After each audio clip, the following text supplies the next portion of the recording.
Hello, CI 585. My name is Darren Collins, and I just wanted to share my thoughts and insights on the readings for June 18th. So I was really moved by two of the articles. One that most moved me was the one on multimodality by Jewett, but I was also felt like the multimodality served as an umbrella concept for the discourse analysis piece as well. But in terms of these two pieces, one thing that was really communicated to me, or that I thought about, was two books that I have read. I read both of them in undergrad. I should have read one in high school, but I didn't. Don't tell anybody. But the first one was by Dolores Hayes. This is called Building Suburbia. And in this book, Dolores Hayes is discussing the development of contested urban spaces.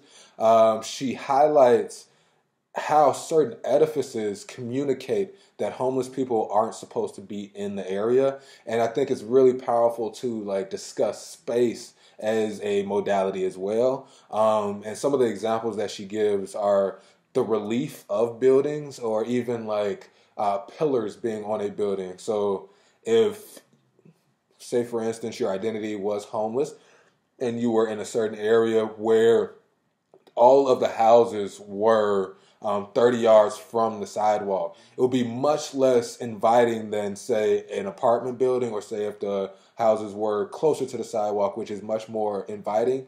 And understanding that space can communicate that is also interesting as well. And that's a very interesting study. The second book, which I should have read in high school, but I didn't. I read it in college, but I did write a paper on it in high school.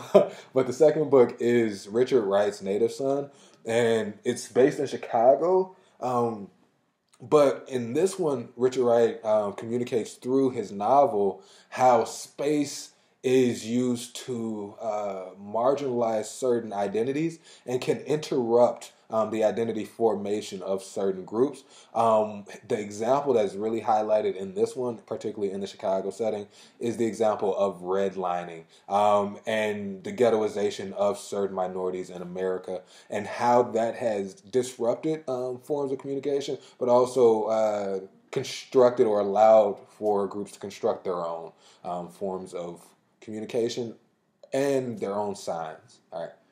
Thank you.